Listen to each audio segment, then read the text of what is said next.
Olá, meu amigo, tudo bem com vocês? Vamos esperar o pessoal ir entrando aí na live. Hoje a gente vai falar de um tema sobre lesões do corredor. Quem tiver aí amigo, conhecido, fisioterapeuta, profissional de educação física, para a gente bater um papo sobre lesões, até mesmo corredores, amigos, né? Que as, que as lesões são inevitáveis. Então a gente precisa saber como que a gente cuida, a gente gerencia as lesões, né, principalmente, para a gente saber como que a gente pode lidar com essa situação que acaba afetando tanto a parte emocional, né? O atleta fica bastante abatido, bastante chateado de ter que parar de treinar, né? Às vezes tinha uma prova-alvo, ou até mesmo perder a motivação de continuar os treinamentos. A gente precisa entender como que funciona e como que a gente pode motivar o nosso atleta. E se ele realmente precisa parar de correr ou ele pode continuar treinando mesmo com aquela lesão, gerenciando. Então é muito comum a gente, quando fala de lesões, principalmente em atletas e corredores, a gente entender como que funciona essa parte de gerenciamento da lesão. Não necessariamente todo atleta precisa parar seus treinamentos, mas de repente precisa diminuir a parte de volume ou até mesmo parar por um período para focar em outras atividades, né? A gente chama de atividades cruzadas, pedir para ele fazer uma corrida na água mesmo, né? Um deep running ou bicicleta ou algo nesse sentido para manter a parte cardiorrespiratória e não perder, né, o preparo e depois gradualmente a gente vai colocando o volume de treinamento novamente. Então, quem tiver aí, compartilha com o pessoal que curte corrida, gosta de corrida. A gente vai discutir bastante sobre biomecânica, sobre as lesões mesmo, como que a gente gerencia as lesões. Beleza, pessoal? Então, quem não assistiu a live anterior, eu falei sobre avaliação. Então, a gente vai dar uma pincelada, né, sobre a avaliação do corredor, que eu falei que as lesões elas ocorrem, a gente tem na literatura bem embasado por dois mecanismos principais, né, que um é aumento de volume de treinamento, isso aumenta o número de lesões. Então, primeiramente, o aumento de... Claro que está envolvido biomecânica, envolvido várias outras questões, mas assim, não tem nada tanto contundente na literatura falando sobre o aumento de número de lesões, por exemplo, em atletas que têm hiperpronação, né? Que tem pé mais caído ou joelho mais para dentro, algumas alterações biomecânicas. A gente vê na prática clínica que tem alguma relação, mas a gente ainda não consegue, dentro da literatura, saber perfeitamente essas relações envolvidas ainda. O que a gente tem é aumento de volume, né, de treinamento, e o segundo item lesões anteriores. Então, quem já teve lesões prévias tem uma maior chance de ter lesões posteriores, né? Então, pacientes que já tiveram lesões anteriores. Então, são duas coisas que a gente já tem na literatura que já estão consagradas que aumentam o número de lesão. Mas a gente sabe que dentro da biomecânica a gente tem itens lá como força de reação do solo. Se você tem uma corrida que aumenta muito a força e você não está conseguindo gerenciar aquele impacto causado pela sua passada, né, sua pisada, como que seu corpo está gerenciando a pisada, né, a questão de estabilidade mesmo. Aí a gente vai entrar um pouco daqui a pouco nas lesões em cada região, né, tornozelo, joelho, quadril. Então é importante a gente entender que quando a gente fala de lesão, a gente está falando de sistemas complexos. Ela não tem um item só que interfere.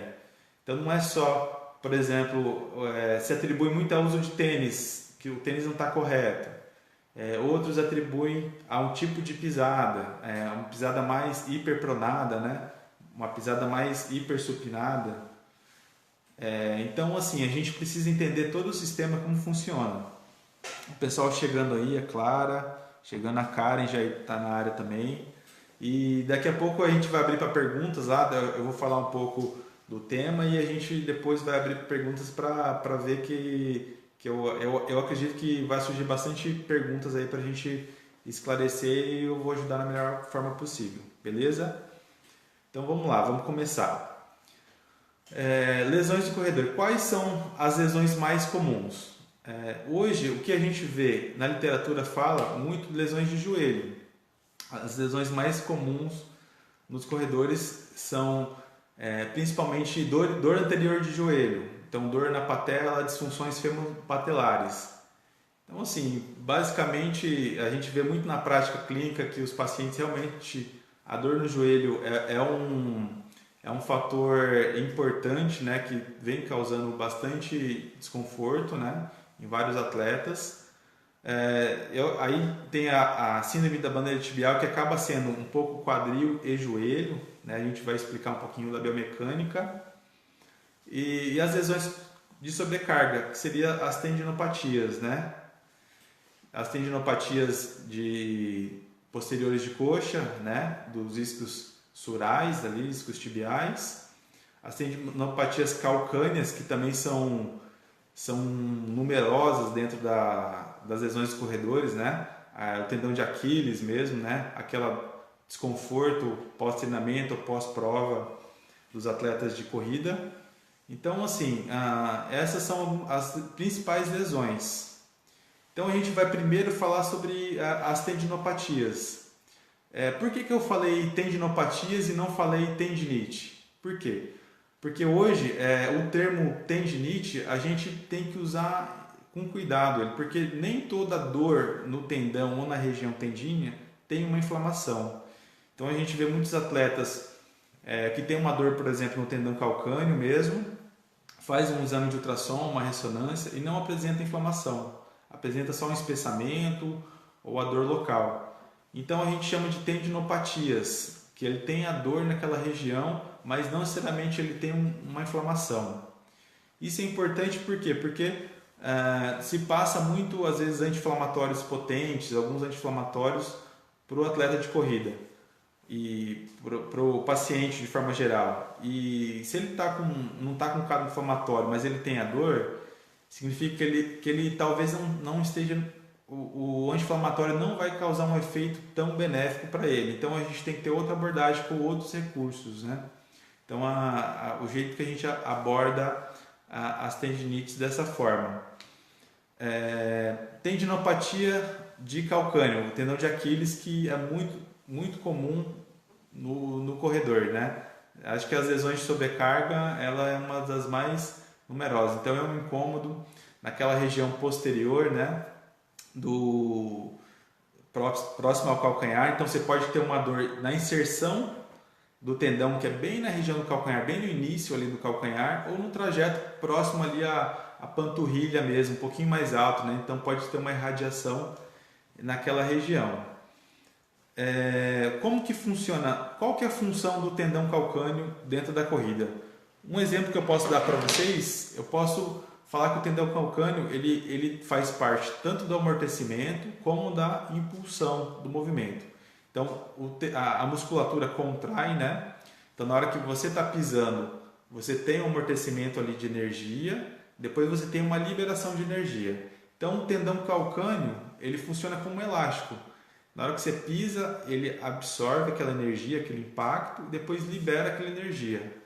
Então, quem utiliza com muita maestria esse sistema de alongamento e encurtamento são os maratonistas de elite que utilizam para ter menos gasto energético, né? Ter mais desempenho, utilizando essa energia elástica.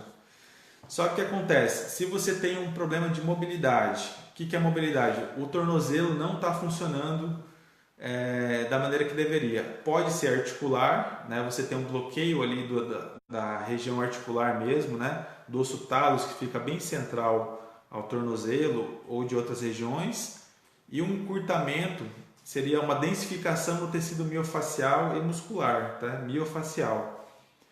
Então essas duas questões elas podem estar interferindo nesse amortecimento de energia na hora que o atleta está aterrissando, né? E a gente vai avaliar isso de que forma? A gente pode fazer uma avaliação clínica antes. Eu expliquei na live passada, né? Uma avaliação mais criteriosa, que a gente usa alguns itens mais científicos mesmo. Hoje, tendinite de calcânio, a avaliação do tendão calcâneo, a gente tem alguns questionários que são interessantes para a gente saber a evolução, né? Tem o VISA-A, que é um questionário para identificar dor e função no paciente que tem dor calcânea. E a gente, no atleta de corrida, a gente pode utilizar um recurso que é o salto. A gente vai pedir para ele saltar e ver quantos saltos que ele consegue dar, por exemplo, sem sentir dor, ou se ele sente dor já no início. Então, e ali você já consegue avaliar a qualidade do movimento, que é o mais importante. Ver como que ele está fazendo aquela aterrissagem. Se ele está caindo com muito impacto, não está usando a desaceleração, né, para segurar aquele movimento, ou se ele está fazendo da maneira correta. Então você identifica se ele está usando o amortecimento corretamente ou não. Então o tendão, boa noite, a Sheila entrou aí, obrigado Sheila pela presença. Então o tendão ele vai funcionar assim, na hora que você está testando o salto, você vai ver qual que é a função, se a função dele está sendo preservada, que é absorver energia e liberar energia para impulsionar. Então assim, esses são itens da avaliação funcional. Aí no corredor, depois a gente identificou se existe algum problema de mobilidade, tanto articular ou miofascial, né, como eu falei para vocês. A gente pode já programar alguma conduta ali em relação a isso, a gente fazer um trabalho de terapia manual articular, fazer um trabalho miofascial no tecido, aí pode usar várias ferramentas aí conforme a experiência do profissional, né? Se tiver cursos de terapia manual que envolvam a parte miofascial, dependendo a gente pode usar o dry, né? Dry needle, que seria o agulhamento seco, a gente pode usar também para ter uma liberação ali, utilizar a terapia manual usando ferramentas também como as ferramentas de inox, né, que são Graston, entre outras, que a gente pode fazer uma liberação. Caiu um pouquinho, gente, voltei. Ganhar função naquela região, né? E aí o segundo passo, depois que você avaliou a função, você recuperou a função daquele atleta, a gente vai colocar ele para correr, para talvez identificar se a causa daquela tendinopatia é a corrida ou não, né? Como que a gente vai colocar ele para correr numa esteira, que é um ambiente controlado, que é mais fácil a gente avaliar do que num ambiente externo, como um parque, né? Me perguntaram na live passada se a gente podia avaliar o paciente num corredor, se é um corredor curto na clínica ou na academia, ou no espaço que vocês trabalham. É muito difícil você avaliar ele num espaço pequeno. Por quê? Porque não é o padrão que ele corre normalmente. Então, um parque, um lugar que tenha uma extensão um pouco maior de área, é melhor, porque aí você vai pegar um momento ali que ele está passando, né? E vai fazer uma filmagem, aí você vai colocar em câmera lenta, né? Tem alguns aplicativos que a gente consegue fazer isso. Ou na esteira, que é um ambiente super controlado, que você controla a velocidade, você controla a inclinação da esteira, e o paciente se sente seguro também, e você consegue pegar vários ângulos, né? Tanto o ângulo lateral, que é o plano sagital, que nós chamamos, ou o plano frontal, que seria anterior e posterior, né? A gente consegue pegar vários itens para identificar ali o que precisa ser trabalhado. Então, aí o que vai acontecer? Como que eu vou avaliar esse padrão de movimento do atleta? Eu vou avaliar qual que é a cadência dele, como que está a entrada do pé. Então, primeiramente, uma entrada do pé. Se ele está entrando mais com o calcanhar, médio pé ou antepé, né? E eu anoto lá. A cadência. Qual que é a cadência desse atleta? Para ver se ele está tendo oscilação vertical. Então, o que é a oscilação vertical? Quando o atleta está saltando muito. Então, você vê que na filmagem, a pelve dele, se você vê, ela está fazendo esse movimento para cima mesmo. Que é normal, quando a gente corre, a gente tem uma oscilação vertical, mas para ver se está excessiva ou não, né? E ver se tem alguma sobrecarga naquela região do tendão calcâneo. E como que é a nossa conduta? Hoje, o que existe de conduta para tendinopatias, se falava muito sobre exercícios excêntricos, né? Desde 98, por aí, surgiu uma linha que teve bastante artigos embasando exercícios excêntricos, né, para trabalho com tendinopatia de calcânio, para a gente ter uma evolução ali tanto na dor como na estruturação das fibras, né, de colágeno ali que são formadas ali no tendão calcâneo. Mas hoje a gente utiliza já outros recursos. A gente pode utilizar recursos de eletroterapia, no caso. O laser hoje é o que a gente tem mais recursos científicos para tratamento de tendinopatia de calcânio, é o laser, né? O laser de baixa potência, né? Que aí você vai ver a potência adequada para o atleta, né? Se está numa fase aguda, numa fase mais crônica, aí você vai ter uma mudança na dosimetria, né? Do laser. E usar exercícios que a gente chama de exercícios com uma carga maior e mais lentos, né?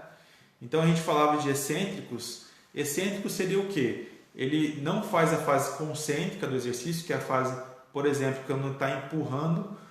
Vamos dizer que o atleta está no leg press. Então, por exemplo, ele faz com a outra perna ou com as duas aquele movimento concêntrico que seria de empurrar, e na hora de voltar o movimento, ele faz só com a perna direita, se for o caso do tendão direito, um movimento bem lento até o final. Então isso seria um exercício excêntrico. Hoje a gente utiliza já um exercício mais lento, né? Então ele vai empurrar e vai voltar num tempo mais lento, com uma carga um pouco maior, quando ele está numa fase já de reabilitação. Então qual que seria a primeira fase? Trabalhar a parte de dor, principalmente. Então a gente pode usar recursos de eletroterapia como laser, utilizar exercício isométrico como a primeira abordagem para analgesia também. A gente sabe que na literatura a gente tem um ganho importante na hora que a gente está fazendo exercícios isométricos de redução da dor, né? O nível da dor tem uma alteração lá do nosso sistema nervoso central e ali você consegue inibir um pouco a dor. E a terceira fase, que seria a fase de remodelamento do tendão, seria os exercícios de alta carga, né? Uma carga um pouco maior e lento, muito lento. Então essa seria a evolução natural para a gente abordar a tendinopatia. E depois que a gente identificou na corrida dele se tem alguma sobrecarga, se o contato inicial, como que ele está entrando com o calcanhar, médio pé, se a gente precisa mudar, a gente vai fazer um retreinamento de marcha. Não necessariamente a gente precisa fazer um retreinamento de marcha de cara, assim, logo. A gente pode fazer primeiro alguns educativos que são interessantes, principalmente educativos de salto, né? E depois a gente coloca ele na esteira para ele correr ali e a gente vai fazendo aquele retreinamento de marcha. A gente pode usar espelho, que aí ele vai ter um feedback ali de como que ele está correndo. A gente pode usar um feedback sonoro, né? Então, se a gente quer aumentar a cadência dele, se ele tiver uma cadência baixa, a gente pode usar um feedback como se fosse um metrônomo, né? Que ele vai dar ritmos por minuto ali.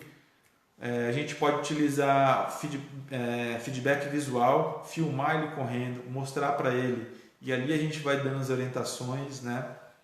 Então, tem várias maneiras de fazer isso. Outro caso interessante dentro das lesões dos corredores são os entorses de tornozelo, né? A gente falou de tendinopatias, agora a gente vai falar de entorse.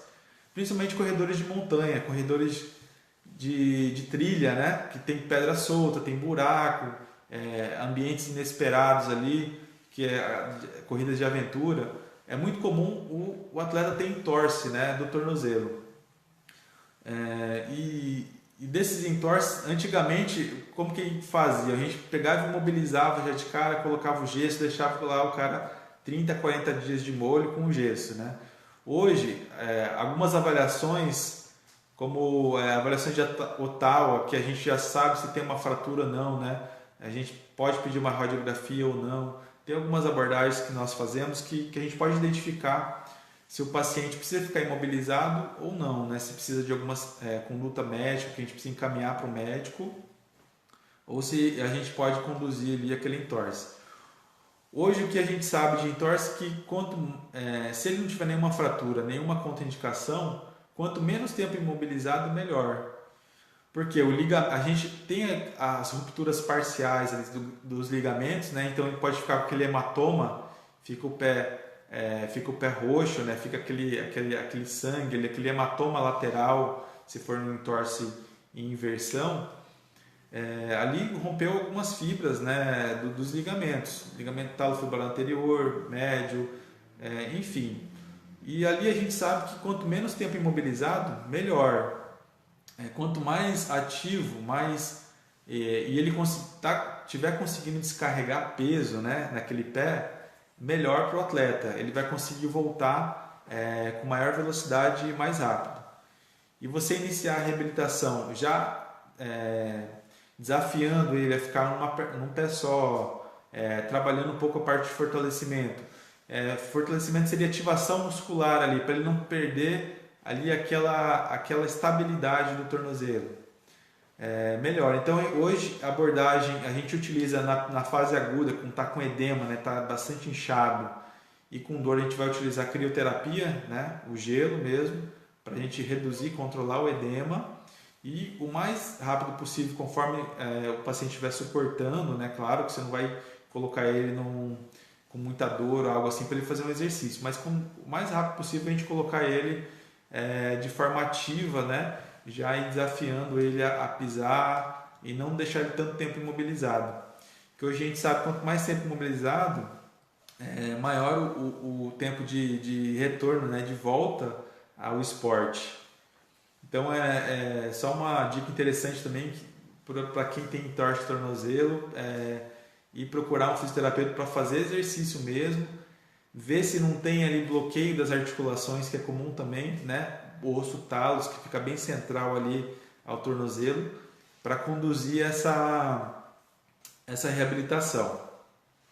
Então, eu falei do calcanhar, a gente vai agora falar sobre joelho, dor anterior do joelho, que é uma patologia, uma disfunção muito comum também nos corredores. E a avaliação, como eu falei na primeira live, basicamente a mesma. A gente vai fazer uma anamnese bem feita ali, identificar alguns padrões, a gente vai fazer alguns questionários também, que tem questionários interessantes, né, para ver as disfunções femoropatelares, né, e avaliação clínica funcional. Então vai avaliar se tem ou não valgo dinâmico, se tem um drop da pelve, né, quando a pelve vai lateralmente, se tem dorsiflexão no tornozelo. Hoje a gente sabe que a dorsiflexão no tornozelo, que é você não ter aquela mobilidade do pé, né, quando você traz ele para cima, ele repercute tanto no joelho como no quadril. Então, às vezes a disfunção, a dor é no joelho, mas as disfunções são em outras regiões. Então, por isso que uma boa avaliação para a gente identificar os padrões é fundamental para a gente entender como que aquele sistema está funcionando, né? Principalmente em atletas que tem ali, quando nós corremos, a descarga de peso é praticamente 2,5 vezes o peso corporal, né? Então o corpo tem que lidar com aquele impacto, com aquela potência ali da força mesmo proporcionada pelo esporte mesmo, né? Então as dores anterior do joelho, que é a disfunção femoropatelar, pode ser o tornozelo, né, com disfunções, ou você pode ter uma falta também de estabilidade ao nível do quadril, que se fala muito sobre somente a causa do glúteo médio, o valgo dinâmico, né, rotação interna do quadril, mas então não é só o valgo dinâmico, a gente tem um tornozelo também que pode estar interferindo nesse sistema todo. E o valgo dinâmico, como que eu já expliquei para vocês, né, na live anterior, é quando você faz aquele teste de flexão no joelho, tentando alcançar com o outro pé à frente, você vê a rotação interna, né? Então é o fêmur que roda e você tem um valgo do joelho. Então a patela é como ela, a grosso modo, vamos dizer assim, é como saísse do trilho ali. Então isso dentro da corrida, se o atleta não estiver lidando com volume de treinamento alto, por exemplo, você vai ter uma sobrecarga ali na região femopatelar, que pode gerar essa sobrecarga, gerar dor, disfunção. Então é importante a gente avaliar, fazer uma avaliação antes. E o teste da esteira, como eu falei para vocês do calcânio também. A gente vai avaliar a cadência, vai avaliar a entrada do pé dele, como que ele está realizando, se ele está tendo muita oscilação vertical ou não. E vai controlar ali na esteira, naquele padrão da esteira ali, para depois a gente passar os retreinamentos, as correções. Hoje, o que a gente tem de tratamento para dor femopatelar? O trabalho de quadril mesmo, então ativar ali a estabilidade de glúteo médio, rotação interna, então tem vários exercícios para ativar o glúteo médio. E quando a gente fala ativar glúteo médio, eu não estou falando só de fraqueza, porque tem vários artigos que abordam isso, que às vezes a força ela está ok, só que a ativação, o time que não está bom. Então você vai ter que colocar um exercício que seja funcional para aquele atleta de corrida. Então não adianta você colocar um exercício que talvez ele não utilize dentro do esporte, dentro da corrida.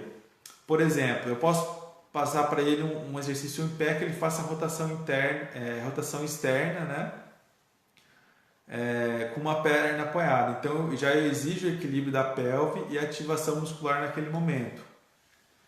Eu posso desafiar ele, colocar ele para fazer um exercício, por exemplo, uma passada, né? Eu forço ele uma rotação lateral nele com elástico, por exemplo, para o joelho entrar interno. Então eu vou exagerar o que ele tem de disfunção para ele fazer força contrária para corrigir. Então eu vou dando feedback para ele ativar naquele time correto. Então essas duas abordagens a gente pode utilizar com o atleta de corrida. Mas o mais importante é identificar onde que está a disfunção. Se é tornozelo, se é uma falta de mobilidade de tornozelo, se é falta de mobilidade ou estabilidade de quadril. Então, através dos testes, né, que a gente vai conseguir identificar e depois vai para o padrão de retreinamento de marcha. Porque depois que você faz uma ativação muscular correta, você vai colocar ele para retreinar a marcha. É comum, e a literatura aborda a gente falando sobre pacientes que têm cadência baixa, né? Então, número de passos por minuto, ter disfunção femopatelar. Então, uma das abordagens é a gente aumentar a cadência do atleta. Então, é muito comum a gente pedir para ele aumentar a cadência dele de 5% a 10%. Então, assim, é muito individual, depende da sua cadência. Não tem uma cadência exata, né? Então, ali, aumentar de 5% a 10% para a gente ter o benefício de diminuir a sobrecarga no joelho. Mas depois que a gente estabilizou as outras regiões. Beleza, gente? Outra disfunção comum é a síndrome da banda iliotibial, que é aquela dor lateral, pode ser próxima ao joelho, né? Ou mais na região do quadril mesmo. Então, assim, no corredor é muito comum pela fricção, né? Você tem aquela banda iliotibial ali friccionando e ela acaba gerando dor, até mesmo uma tendinopatia e uma tendinite, né? E aí o que poderia ser? Pode ser o quadril, principalmente padrões de rotação interna. A gente tem uma sobrecarga, um estiramento constante ali na questão do tendão mesmo, né? Então pode estar relacionado tanto à corrida, ao padrão, à técnica de corrida, ou à falta de mobilidade e controle em outras regiões. Pode ser quadril, pode ser regiões relacionadas ao próprio tornozelo, que gera um padrão no membro inferior todo, né? E a abordagem hoje que a gente utiliza para tratamento de disfunções da síndrome iliotibial, a gente utiliza muito liberação miofascial, né, para a gente tentar manter uma extensibilidade maior ali naquela região, né? Então a gente pode usar liberações miofasciais. A gente utiliza também exercícios que fazem a correção do movimento se você tiver um padrão muito inadequado em relação ali à pelve, que pode estar sobrecarregando essa região lateral. Então, normalmente o paciente que corre com um drop da pelve muito aumentado. Drop da pelve é aquele atleta que corre jogando o quadril para o lado. Então, a gente às vezes identifica o lado direito, o lado esquerdo, né? O lado direito joga um pouco mais, o lado esquerdo joga um pouco menos. Então ali pode ser um ponto de sobrecarga que pode gerar essa sobrecarga lateral da banda iliotibial. E as correções de retreinamento de marcha que a gente já conversou aqui. Beleza? Quadril. Quais são as principais disfunções que a gente encontra na região do quadril? Eu vou falar uma para vocês que eu tenho encontrado bastante, né, no consultório, a gente tem visto, que é as disfunções de impacto. Né, aumentou muito, né, o número de atletas ali, de corredores com impacto no quadril. E é importante a gente entender que o impacto, a corrida é um esporte que exige você saber lidar com esse impacto. Né? A gente tem ali 2,5 vezes o peso corporal aplicando força no membro inferior. Então, se você tiver algum ponto a ser trabalhado, então ali a gente começa ali, o pé, a entrada do pé, ali é a primeira barreira de amortecimento. Igual eu falei para vocês, o tendão calcâneo funciona como uma mola, né, que vai absorver energia e liberar energia. Segundo ponto, o joelho. Como que o atleta está entrando, como que a flexão do joelho está funcionando. Então, o joelho funciona como uma mola também. Você não pode correr com o joelho muito estendido, senão você vai ter uma perda da segunda barreira ali de amortecimento de impacto. E terceiro ponto é usar também o quadril como a terceira barreira de amortecimento de impacto. Então, eu considero esses 3 itens os principais para a gente pensar em redução de impacto na corrida e gerenciar esse impacto imposto pela corrida. A Priscila perguntou aqui qual o melhor tênis para correr. Eu vou falar de tênis, Priscila, também. A gente já vai comentar aqui de tênis, beleza? Aí, pessoal, se vocês tiverem perguntas, já pode ir perguntando que eu já vou falando para vocês. A gente vai discutindo já como que a gente vai lidar com algumas situações. Então, assim, às vezes o problema é lá no tornozelo. Você tem uma primeira, segunda barreira que não estão funcionando bem. E o impacto, às vezes, é no quadril. Então, o quadril acaba pagando, né? Sendo sobrecarregado porque você não tem uma boa absorção de impacto durante a corrida.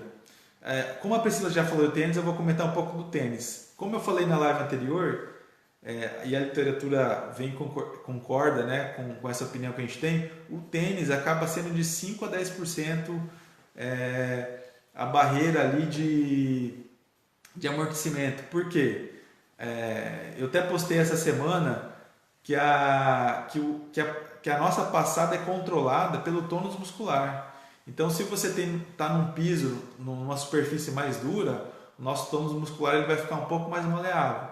Se você está numa superfície um pouco mais mole, né, um pouco mais menos densa, vamos dizer assim, não mole, mas menos densa, como uma grama ou algo nesse sentido, você vai ter um tônus muscular aumentado. Então, o tênis funciona dessa maneira também. Se você tem um tênis, vou pegar um tênis aqui para mostrar para vocês, como o meu aqui. Esse é um tênis com drop, não é tão alto, né? Acho que ele tem mais ou menos uns 4 a 5, não sei o certo de drop, mas ele é um pouco mais alto, né? Então a gente chama ele de maximalista, né? São tênis que amortecem um pouco mais. Então o nosso tônus muscular ele vai aumentar porque ele tem um tênis mais macio.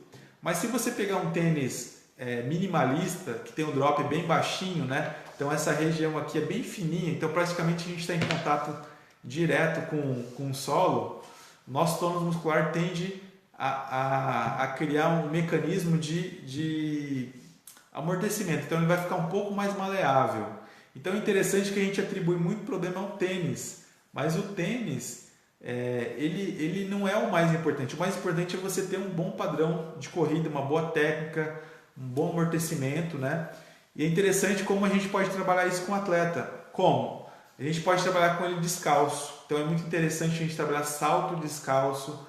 A gente pode colocar ele num piso um pouco mais duro e ver como que ele está fazendo aquele impacto. Então a gente não pode atribuir nosso amortecimento ao tênis somente. O tênis ele não é o que a gente considera como um tênis ideal, como a Priscila perguntou. É um tênis que seja confortável para você, né? Um tênis que seja que você se sinta bem correndo. É claro que se tiver alguma alteração, se você tiver um tênis com drop muito alto, um tênis muito rígido, algo assim, pode interferir. Mas a mudança de tênis vai ser um dos últimos padrões que a gente vai mexer, né? vai colocar.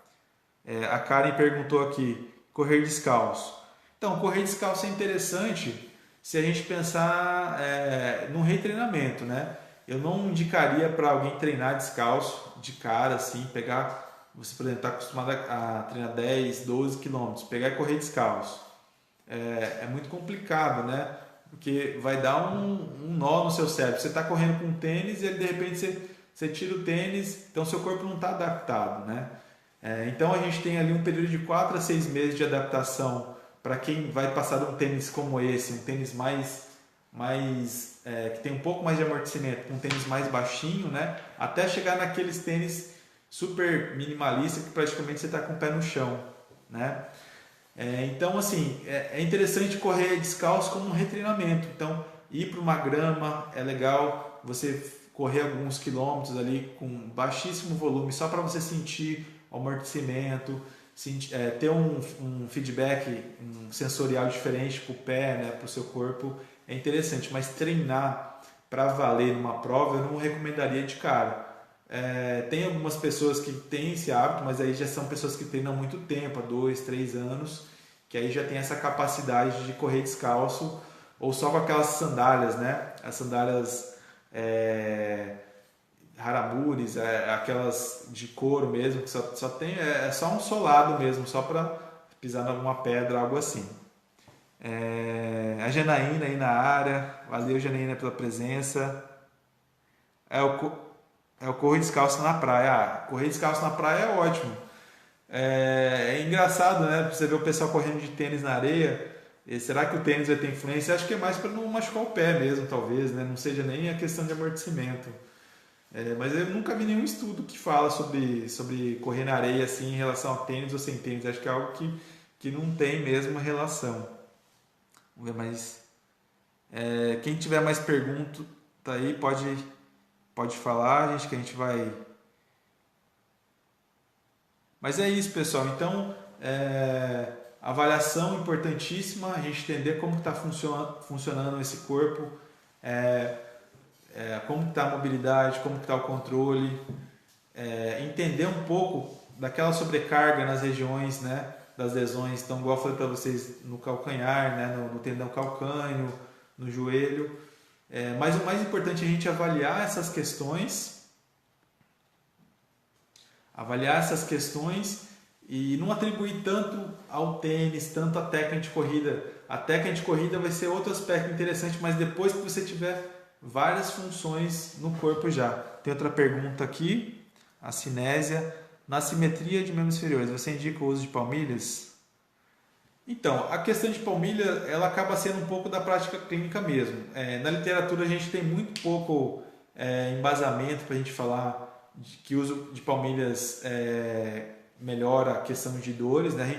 Eu sei que a gente utilizava muito mais antigamente. Hoje, praticamente, a gente usa de 5% a 10% a correção de palmilhas. Por quê? Porque você já tem um corpo adaptado, né? Você já está ali convivendo com aquela simetria mesmo. Raramente alguém tem simetria completa.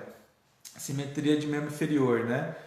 Mas quando você tem uma simetria ali, normalmente até 0,8, até 0,6, você não precisa de palmilha, que o corpo se adapta bem, né? Através da pelve ali. A gente tem alguns corretores ali, né, da pelve, e você não precisa utilizar palmilha. Eu acredito que você precisa utilizar palmilha a partir de 1,2, 1,4 de diferença, 1,4 centímetros, né, de diferença. Aí você precisa pensar numa palmilha, porque aí você vai ter bastante interferência de membro inferior. Mas antes disso tem que ser muito bem avaliado, muito bem indicado. Não dá para a gente chegar de cara e colocar uma palmilha, né, só para correção. Então é muito comum a gente chegar a alguns pacientes com palmilhas de correção, que depois que ele colocou a palmilha que apareceu a lesão, porque ele estava adaptado de uma forma, a palmilha chegou e bagunçou um pouco o sistema.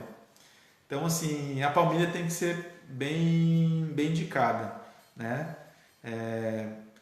Mais alguma pergunta, pessoal? Interessante, acho que foi bacana a live de hoje. Eu deixei o link lá de inscrição para vocês escrever, que eu vou mandar alguns artigos, alguns materiais interessantes sobre corrida, sobre lesões para vocês. E obrigado pela presença de todos aí. Eu espero que na próxima live a gente também troque bastante ideia.